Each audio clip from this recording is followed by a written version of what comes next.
اور یہاں میں اپنی بہن بیٹیوں سے بھی یہ کہوں گا، یہ جو زنا کی لعنت بڑھ رہی ہے، ہماری بہن بیٹیاں شوہر کو وقت نہیں دیتی، ان کا خیال نہیں رکھتی، انہیں ذہنی مریض بنا دیتی ہیں، پھر وہ کیا کرتے ہیں، پھر وہ غیر لڑکیوں سے دوستیاں کرتے ہیں، پھر وہ غیر لڑکیوں سے باتیں کرتے ہیں، پھر وہ غیر لڑکیوں سے ملتے ہیں، پھر وہ غیر لڑکیوں کے گھر جاتے ہیں، پھر غیر لڑکیوں سے زنا کرتے ہیں۔ یہ وجہ کیا ہے کہ جب اس کی عورت گھر کے اندر اسے تسکین نہ دے، اسے محبت نہ دے، وہ پیار نہ دے، اسی لیے علماء فرماتے ہیں کہ جب رات شوہر گھر پر آئے تو عورت کو چاہیے کہ وہ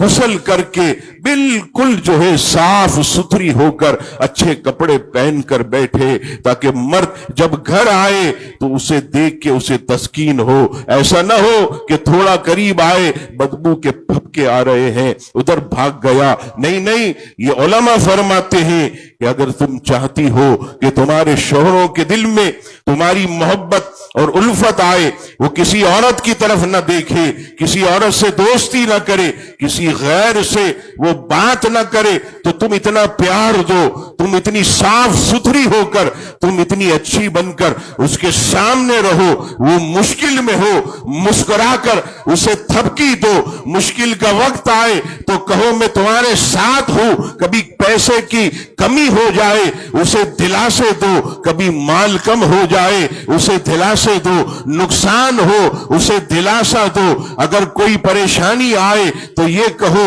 میں تمہارے ساتھ ہوں، تمہارے قدم بقدم ہوں، تمہیں چھوڑ کر کہیں نہیں جاؤں گی۔ خدا کی قسم شوہر کا الحمدللہ یہ وزن بڑھ جائے گا، اس کا حوصلہ بڑھ جائے گا، اس کی ہمت بڑھ جائے گی۔ لیکن افسوس کہ آج اتنی تکلیف ہے کہ کہیں لاہور میں پتہ چلتا ہے کہ گھر کی پریشانیوں کی وجہ سے شوہر نے خودکشی کر لی ہے، کہیں صوبہ